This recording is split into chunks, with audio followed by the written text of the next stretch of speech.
Not so long ago, in the mysterious land of Toronto, Canada, Scott Pilgrim was dating a high schooler.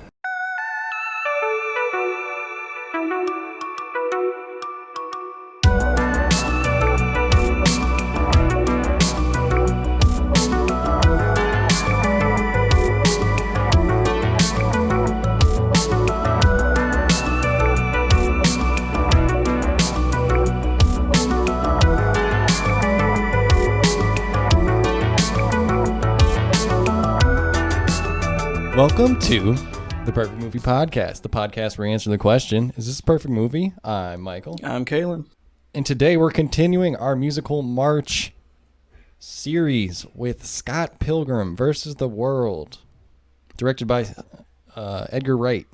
Came out in 2010. Dang. I know. Kalen, what do you think about Scott Pilgrim? This movie is pretty awesome. Super creative. It's a lot of fun. I can't remember the first time I ever watched this, but yeah, it's a good movie. Solid. Yeah, I agree. This movie kicks ass. It is peak Michael Cera. It is peak, and this is also one of those movies that its cast at the time wasn't quite as big, but now when you watch the cast list, you're like, "Who? This person's in there. That person's in there. This person's in there." Yeah. Caught a lot of people as they were about to, jet off to the heights of their stardom. We got what? 2 Marvel superheroes and the Superman at the time. Yeah, I forgot Chris Evans. Yeah. Also Macaulay Culkin's brother. We got and Kieran he's Culkin. in the most successful TV show of all time right now. Succession, right? Yeah. So yeah, a lot of people on their way out, and I think maybe on their way up, and then Michael Cera might be on his way out in this movie. But I agree, great movie. Is this pre Superbad? No, this is post Superbad. post I think Superbad. Superbad's like 2007, 2008. Okay. So this is like peak Michael Cera. Yeah, Superbad's 2007. Damn. And then he kind of falls off the map a few years after this. Yeah, I haven't seen him in anything recently. So if you haven't seen it, Scott Pilgrim is the story of Scott Pilgrim. He's dating a high schooler named Knives. That's one of the first things we find out. Scott's dating a high schooler. Yeah. Is she hot? Scott Pilgrim is dating a high schooler. Really? Is she hot?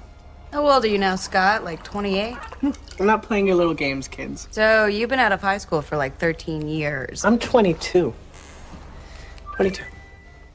You're dating a high school girl. Not bad, not bad. Thank you, thank you. So did you guys, do it yet? We have done many things. We ride the bus together, and we have meaningful conversations about how yearbook club went and about her friends and, drama. Have you even kissed her?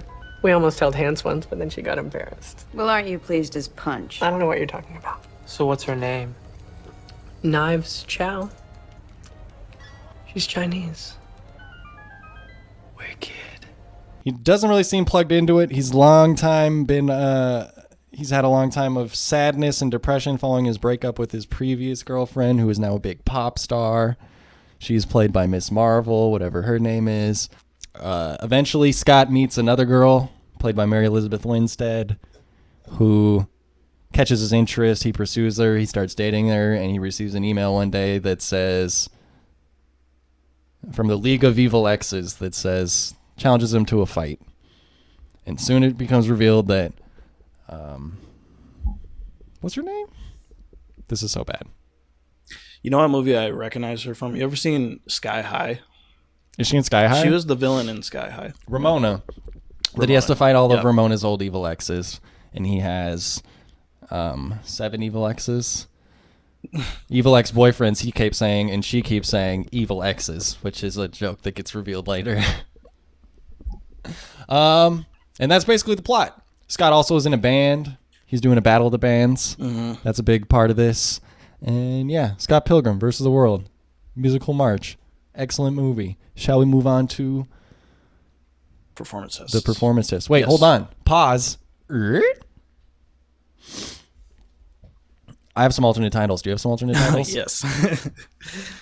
Michael Cushing versus the World. Ouch. Because when you were younger, you kind of had Michael Cera hair. So I'm kind of built like Michael Cera. I have the Michael Cera flippy hair. yeah, generally, this is tough because my first one is a power fantasy for mediocre white guys everywhere. All right. That's actually kind of spot on. Yeah. All right. Weird kids that wear fedoras and watch anime with large-breasted female characters will probably like this movie. The movie. Whoa. I like it. All right. Hello, fellow children. Ever heard of video games? Oh my god. What coins? 8-bit? Or was it Dance Dance Revolution? Like DDR that was the in big it. one. Yeah. Horny teenagers versus the world. Oh. Wait, hold on. That's the wrong Culkin. Because it's got Kieran Culkin and not Macaulay Culkin. He's got the weirder face for sure. Macaulay? No, Oh, I think Macaulay's definitely the weirdest looking. really? Macaulay's all like sunken eyes and pasty. And he does too, but he's got black hair, so it I don't know. He works just looks better. like a ripoff of him. You know what I mean? Where I don't know. I like him. All right, you? Surviving Michael Cera. Ooh, that's good. Yeah.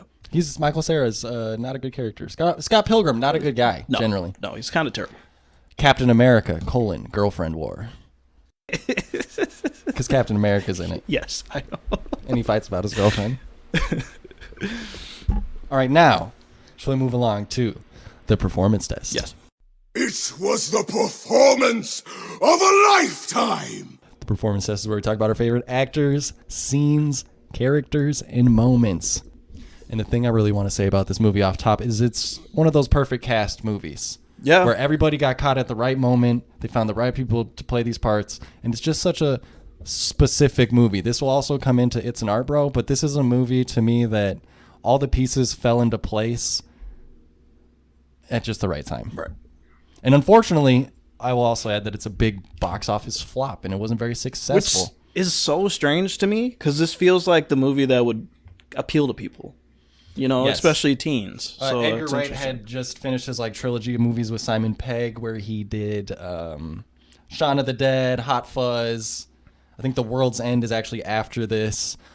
And then Edgar Wright signed on to do Ant-Man, got kicked off, went on to do Baby Driver. Okay. He's made a couple other movies since then. So I wonder if the marketing just wasn't that good for this. You know a movie that's out right now that I think is going to be a big flop and kind of interests me, but I can almost guarantee is going to be a flop. Do you know what I'm Dungeons thinking of? and Dragons. Dungeons and Dragons. Yeah. It seems like it has the same thing as like Dungeons and Dragons, where it's like how do I market this movie? Yeah. My And- brother said it was amazing. I think it's I've good. heard good things about And it. I've heard good things. I really have a good feeling that it's not going to do well in the box office. And same here, where it's like it's not a part of a. Well, Dungeons and Dragons is an IP, but it's not something anything cares about. But like Scott Pilgrim, it's based on this comic book, but it's not the biggest thing ever in the world. Right. I don't know. It's sad. It's very sad to me that it didn't. Would you say that this turned into a cult classic, though? I would say definitely it became more of a cult classic as it was released on home video, and it didn't really seem to like it didn't destroy Edgar Wright's career. After this, he was signed on to be in Ant-Man, and then he Right. didn't. And like Baby Driver was a successful movie. Was it? I don't know if it was super financially successful, but it was at least Wasn't well reviewed. Sam Jackson was in that, right? Jamie Foxx, maybe Sam Jackson was too. Okay. That's one of those movies that I thought was a Tarantino ripoff. Or his newest one's called Last Night in Soho and has what's her name from the menu. Yeah. I think Edgar Wright's a really good director. This is definitely his peak. I haven't seen his newest movie, but This I would movie say it's is probably his so peak. creative. This or maybe Baby Driver, which I also haven't seen. I mean, the thing about Edgar Wright, we'll talk about it in It's an Art Bro. We're talking about the performance test. Michael Cera, he's great. Yes, he's definitely the standout. This is the role, like I was saying, it's a perfectly cast movie. This is a role that he was like born to play. Like there's several characters and actors that I think I'm like, this is exactly what you were supposed to play. Right, Michael right. Cera, him and like his part in like Superbad and maybe in Juno, like this is like his wheelhouse. This sort of like sheepish high schooler Yeah. knockabout that's not.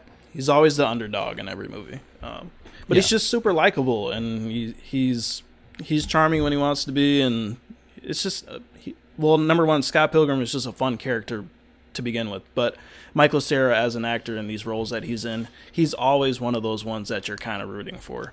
I would put him in the same category as like Jonah Hill and like Seth Rogen, maybe. Like those three are like Michael Cera was really good in Arrested Development when he was younger too. Michael Cera's like best comedic attribute is when he gets to like do his like shift his feet and act uncomfortable, and that's much of this movie where he gets to just kind of live in that like where he's like awkward space. I'd say like a peak standout is when he Amazon orders a package because she figures out that Ramona Flowers is an Amazon delivery driver, and she brings it to the door, and he's like, will you just sign for the package? And he's like, well, if I sign for it, you'll go away, so will you please come out with me? You need to sign for this, whatever this is. That's something really cool. He'd be impressed. You still have to sign. But if I sign for it, you'll leave. Yeah, that's how it works.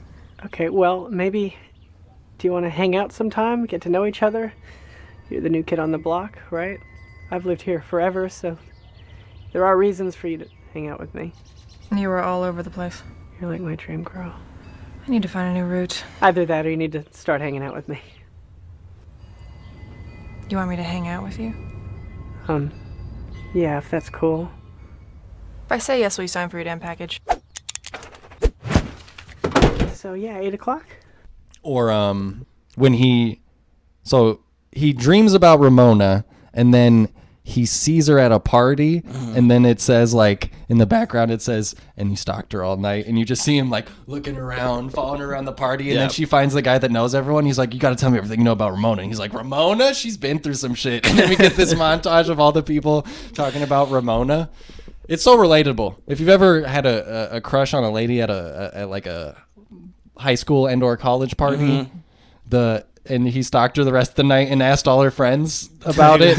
That's such a relatable, like, accurate representation of how those social politics usually work. Yeah.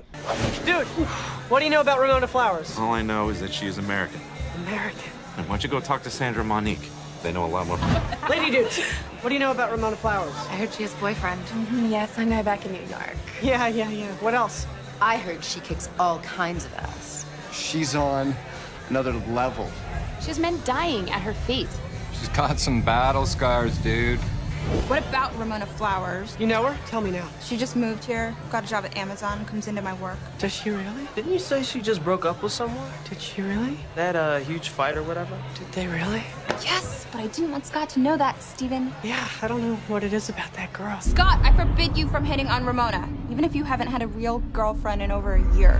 Hey, whoa. Scott's mourning period is officially over. He's totally dating a high schooler. Dating a high schooler is the mourning period. He's got a point. I thought you guys broke up. I don't want you scaring off the coolest girl at my party, Scott. We all know you're a total lady killer wannabe jerky jerk. It's completely untrue. That time with Lisa? That was a misunderstanding. That time with Holly? That wasn't what it looked like. That time you dumped Kim? Okay, me and Kim are all good now, all right? He's also, like we were saying, he's not a good person. Or at least Scott Pilgrim's character is not a good person. He's so toxic when it comes to relationships, and it's almost, I think that was intentional as far as like the comedic element to it. I think it's intentional. There's a level of subtlety to it that it doesn't like bonk over the head with it, but he has history with the drummer played by Allison Pill. You like when they have the whole conversation about Scott's dating a high schooler. She's like, "Oh, really? Like, are you really happy or are you just really evil?" She says. So they really like play into the fact that he's not a great person, but he's still charming and likable because he wants to do the right thing for the most part. He's just kind of a bitch about it, frankly. He's kind of a dumbass. Yeah, not even a dumbass, but he's just scared. He doesn't want to break up with Knives. He doesn't break up with Knives until his roommate makes an ultimatum. Right. That he'll tell. He's like, if you don't break up with Knives, I'm going to tell Ramona about her. So he has to go do it. So like he kind of needs other people to push him on the path of being a decent person. Yeah. Yeah. I really love Allison Pill as Kim, the drummer. Allison Pill, you've also seen in Snowpiercer as the kindergarten teacher.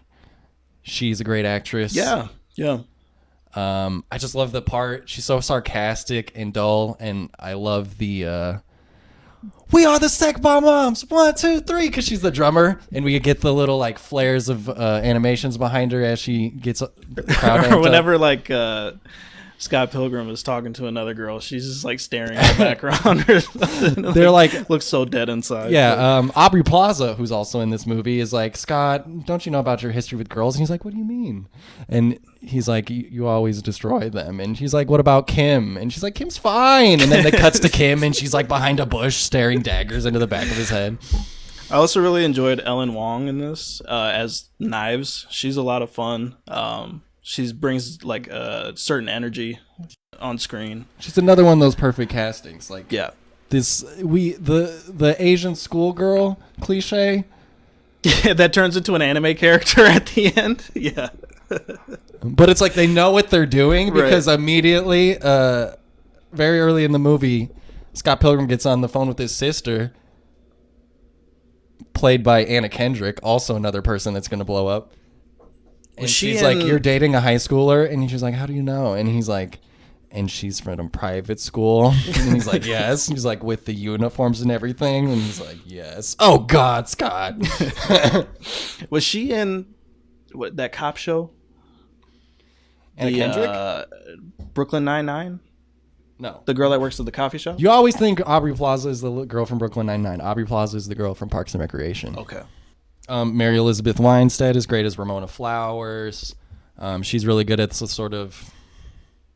She's sarcastic. She's a good... Like, obviously, it's a love story. She is a good person to be matched up with Scott. She's sarcastic. She has more of a backbone than he does. Like, she gives it back to him. She stands up to him. Yeah. She calls him out on his bullshit. And... Ewan McGregor dumped his old wife to marry Mary Elizabeth Winstead. I remember you saying something about this, yeah. And she's like 20 years younger. So good for her? Question mark. Kieran Culkin, he's also great. He's a lot of fun. Scenes that crack me up is like they'll be going to sleep, or I guess they sleep in the same bed. They share a bed with his gay roommate, and then his gay roommate also has like a boyfriend, but it's like every morning it's like a different guy or something like in the bed that they just wake up and the dude's right next to him. Like, it's hilarious. Yeah, but you would think he was like the cliche gay character, but no, he has a lot more depth to him. He has some line where he's like, did you hilarious. sleep with her yet? Or he was like, you can't be two-timing Knives and Ramona. And he's like, you were just two-timing your boyfriend. And he's like, I'm gay, Scott. I don't make the rules. Doesn't apply to me. Or doesn't he bust into the apartment one time? He's like, I'm drunk. He goes, I'm drunk. I've seen that a few times. Chris Evans makes an appearance as well. Chris Evans, surprisingly very good at comedy, which is...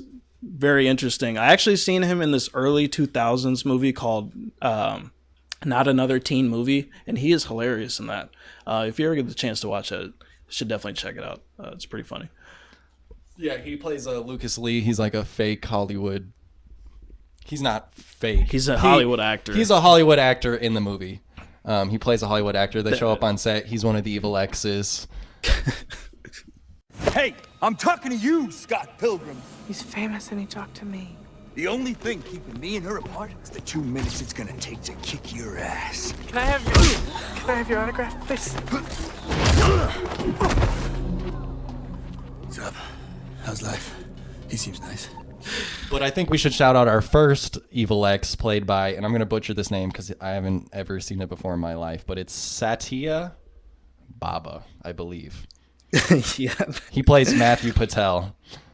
And his intro is the funniest because he crashes. So Scott invites Knives and Ramona to his Battle of the Bands. It's an awkward situation for him. And then out of nowhere, in the middle of his set, a man crashes through the ceiling, kick punches him, and says, I am Matthew Patel.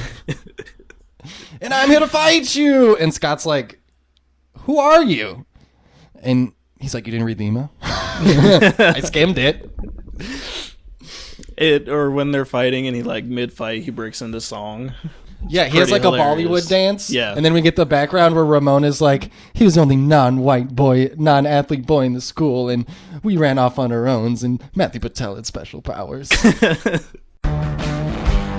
take out your junk and I'll cut this down. Mr. Pilgrim! It is I, Matthew Patel. Consider our fight begun. What did I do? What do I do?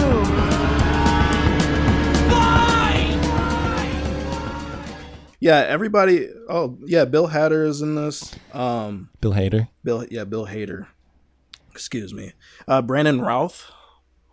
He's also in this. He's one of the. He's another one of the. He was Superman in Superman Returns. Yes, the one that the remake. We got Brie Larson. That she plays Envy. That's who I was shouting out earlier. And I really like Young Neil. Johnny Simmons as Young Neil. Young Neil's just a really funny character. He's one of the roommates. Yeah. And he's not in the band, and then he kind of becomes in the band. But it's funny because Knives arrives when they're about to play at the beginning of the movie. What do you play?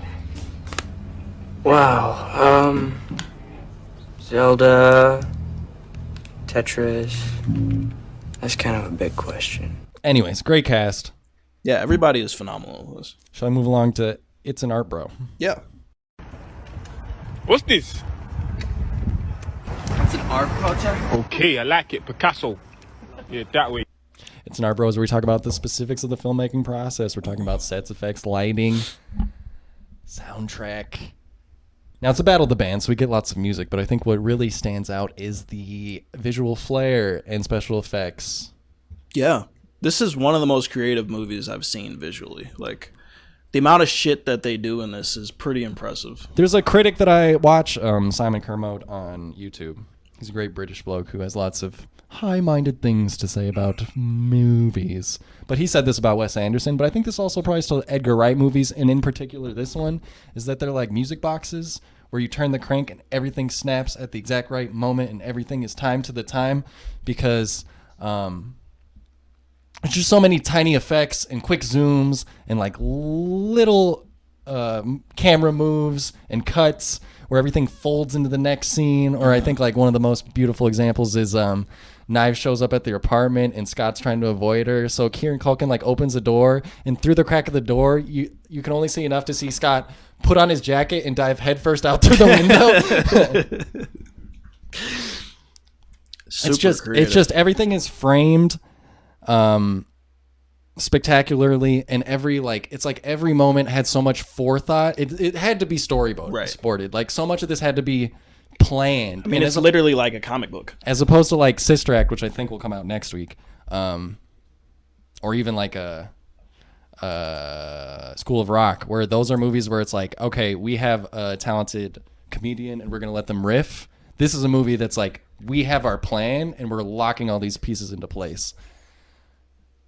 And it's the most impressive thing when you watch the movie. Like, that's the thing that's going to hit you right away, is how much style it has. I think the first 5 minutes of this movie, stylistically, it just sets such a tone. That's when we talk about the tingle. When I rewatched this recently, because I hadn't watched it for a while, it's that opening scene where Knives comes over, meets the band, and they start playing music. And they're sitting on the couch, but all of a sudden the couch kind of like unfolds, and the house like expands, and all of a sudden it's like she's sitting 100 feet away, and we get all our credits on the floor as it rolls. Every shot has a purpose, and that's what's important, because a lot of movies can do the same type of thing, but they're just throwing shit at the camera. You know what I mean? Where it's like, this just sets up the entire theme and overall feel of and atmosphere of the movie so well, and it really draws you in. Yeah, and gets you engrossed. Yeah, that's what I think. It really sets the stage for like the atmosphere. It's really engrossing, and like all of a sudden you're like, whoa, what is this? Yeah Like it really pops out at the screen at you. And when we watched part of this together recently, and you were like, is it possible for a movie to have too much style? And this one like almost writes the line, where it's like almost so whiz bangy and snappy, and like, look over here, look at this little effect, look at that little effect. It could be overwhelming, and maybe to some people it is, but to me it just... So I kind of compare this with like a movie that came out recently, Everything Everywhere All at Once, where it's kind of similar stylistically, as where it's just super weird, right? There's lots of zany effects happening. Yeah, and because Everything Everywhere All at Once kind of rode that line for me too, where I almost feel like it did have too much style, where it was just so much shit on the screen at once, where it was kind of hard for your brain to kind of wrap around what you're seeing. And maybe that's what makes it special. But also, I think this had just the right amount where it's like, I am invested in these characters. I'm interested to see, or interested to keep watching, because the things that are being shown on the screen aren't oppressive to my brain. You know what I'm saying? Yeah, and I think this really takes advantage of the fact it's being adapted from a comic book, because a lot of the things are framing things like a comic book, or like we get lots of phone calls, and when they answer the phone, we get the split screen picture in picture, so we're seeing both people at once. Right. We get to see a lot more going on. Or I think a great example of the style is when Scott breaks up with Knives in the record store, and well, first she says "I love you," and those words turn into like a puff of dust that he like waves away. Yeah, that's awesome. It's so awesome. And then she's like, actually, I want to break up with you. And then all of a sudden, everything goes black, and it's like they're alone in a dark void as she just, those words sink in that she's all of a sudden being broken up with. It's perfect. Yeah, there's just so much work that went into making this. I don't know how they did it. But it's just so awesome, and I love to see that transition so well onto a film. I think one thing that really stands out to me is the fight scenes. A lot of this stuff is ripped straight out of like an anime, which is super cool stylistically. I mean, I haven't read the comic book, but I wonder if a lot of it's ripped out. I feel like a lot of this movie is ripped right out of the comic from book. The comics, this feels like Sin City, but Scott Pilgrim, you know, where they're just... But also, it's kind of framed like Street Fighter, too, where it's like, it's got that retro video gamey feel to it. Like, I think there's one moment where Scott Pilgrim punches somebody and coins fly out of him. Every time he defeats a boss, he gets coins. That's when he gets coins. Okay, yeah. Yeah, and that's so awesome, because I've just never seen that before. He destroys Matthew Patel, and he goes, ooh, coins. Yeah, it's really cool. Musically, the punk rock soundtrack of this is really fun. It's not really my genre, but like I like listening to this soundtrack. Yeah. There's the Mama Mama Serpentine song at the beginning that really slaps. I love the battle of the bands at the end. It's pretty sick. Where there's like the DJs and them verse each other, and we get all these effects as like basically their music. It's so hard to describe without a visual, but their music turns into like monsters that are fighting above the crowd, and it's an epic finale. You got anything else for Let the Hate? It's an art, bro. It's an art. I think we covered mostly everything. It's just, this movie is something that is very hard to replicate, and it's very hard to make in the first place. And the fact that they pulled this off it's very impressive. Yeah. So hats off to them. Just feels like an achievement. Just feels like a bunch of people working at the peak of their powers, which you don't always get. So let's move on to Let the Hate Flow Through You. Good. Use your aggressive feelings, boy. Let the hate flow through you. Maybe I throw this out too much, because usually I say this when I don't have much to critique, but I think the runtime went on a little too long. I would say maybe there's some things that you could cut down. I think there's a couple moments of fights that could be trimmed like a little bit, like not a lot, but the scene with Chris Evans I think could have been cut. Chris Evans maybe.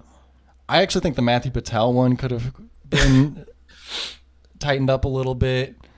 I think that one served more of a purpose though, because it was the first fight. Yeah, the lesbian kind of feels like a throwaway. yeah. I'd say my main critique is that Scott Pilgrim, as a character, he doesn't really deserve the happy ending that he gets. No.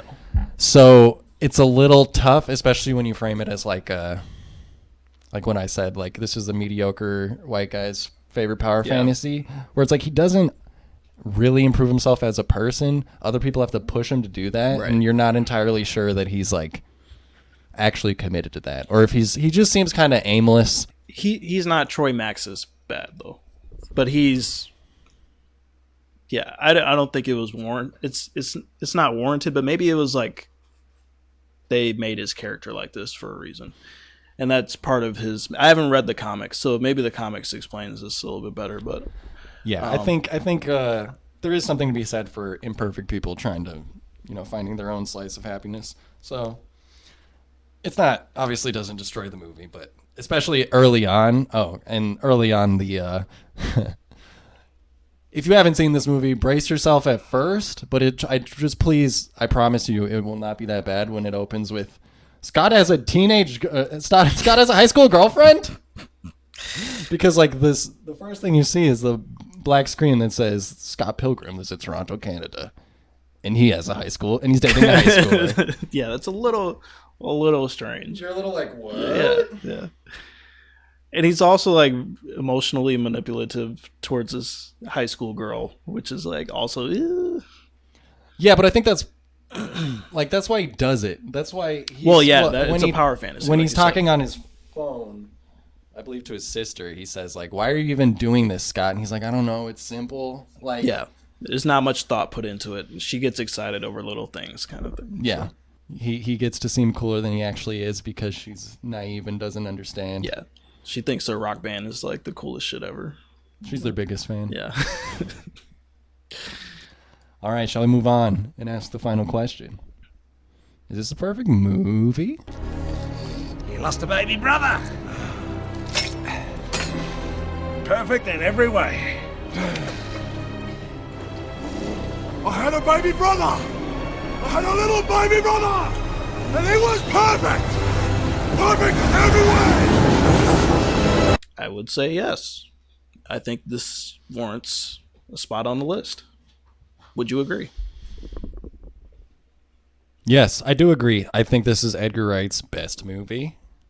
He's probably one of the better directors of the last 20 years. Maybe a little underrated because he keeps making comedies and people don't hold comedies to the same esteem. But even the Simon Pegg comedies that he's made, they are higher concept than your average, like, I don't know. Adam Sandler. Yeah, or I even think of like, I hated this movie, but some people think it was funny. You know, This Is the End, like the Jonah Hill, Ew, yeah. where it's just like, oh, look at all these famous people riffing, and there's going to be gross out humor. And look, it's Channing Tatum in a ball gag. Isn't that funny? Any recent Seth Rogen film, I would say. Yeah. So as the best movie out of his catalog, I think it should be on the list. It holds a good place in my heart. It's got great music. It's a fun time. And you know what? I'm really surprised that this didn't gross, it failed so hard at the box office. Yeah. Where I felt like this could have been turned into your next cinematic universe kind of thing. Oh, please, no. But I mean, you would think it has the formula for it, right? Yeah. And you would think that this would warrant a sequel because number one, it's a comic book. Number two, it's got all these flashy characters, fun moments. It's just a good time overall, and it's got quality to it. And so you would think, obviously, there's going to be a sequel to this, but yeah, kind of just fell in that realm of like a purgatory almost, you know? Yeah, just I'm imagining, I don't know. Let's see what else came out in 2010. Biggest box office 2010.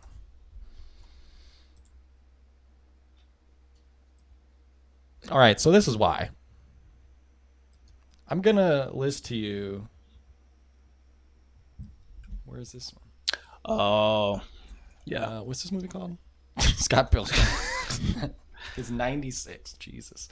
But I'm just going to read a few out of the top like 20 of the 2010s. And there's a lot of big hitters that are above this. So we got our biggest movies. Iron Man 2, Toy Story 3, Avatar. Holy shit. Yeah. Okay. So then we have Harry Potter and the Deathly Hallows Part 1. We're wrapping up Harry Potter. We have Inception.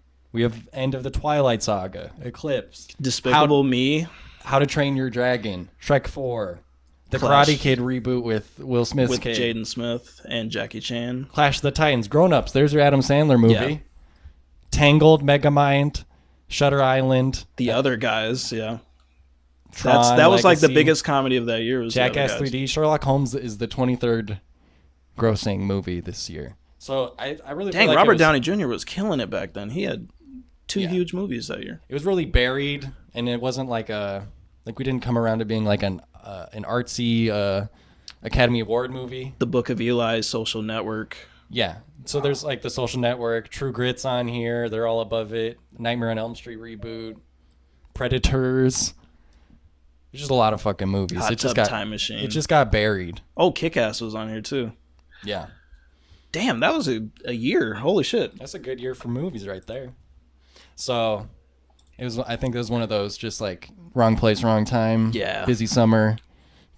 But I'm glad that it's kind of gotten its due, and it's a perfect movie. We put it on the list. We think it's a cult classic, and yeah, this movie rocks.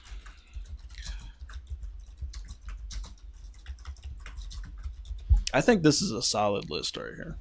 So our list, as we continue this podcast, reading this list at the end could get exponentially longer. Star Wars Episode 5, Django Unchained, Napoleon Dynamite, Lord of the Rings, the whole trilogy, Scream, Alien, Halloween, Do the Right Thing, Judas and the Black Messiah, School of Rock, Scott Pilgrim vs. the World. It's a solid list. And it runs a gamut. You can't put us in a box. No. Don't tell me what kind of movies I like. No. It could be Star Wars. It could be Scream. It could be Judas and the Black Messiah. We literally have every genre on this list. Pretty much, yeah. We don't have any rom-coms. I have one rom-com that I think I might put on this 50 list. First Dates? No. Although we did watch that as a kid a lot. That movie I just had that on a VHS or DVD I love that movie. I haven't seen it in a long time. I would say no, probably not. I was going to say George versus the Volcano, which you haven't seen. I have not seen that. That's Tom Hanks, correct? Okay. Or maybe, I don't know, good rom-coms? I'm trying to think of any. What's a really good rom-com? Do you know any good rom-coms, Coda? 50 First Dates. 50 First Dates? 50 First Dates seems to be a classic. Dude, it kind of hits, right? Like Every time I cry at the end. Maybe next February, no Black History Month, rom-com February? Yeah, we'll do some love movies. Or we could find a different time to do it. Yeah, whatever. I think there has to be more. I'm trying to think. I mean, there's a million Tom Hanks and what's her name? Like Sleepless in Seattle, You Got Mail. Yeah. That's all the same Tom Hanks and that actress whose name I'm blanking on. You know, I feel like we should do a chick flick sometime. Mean Girls is really good. I don't know if you've ever seen Mean Girls. No. My girlfriend had me watch it, and it's actually really fun.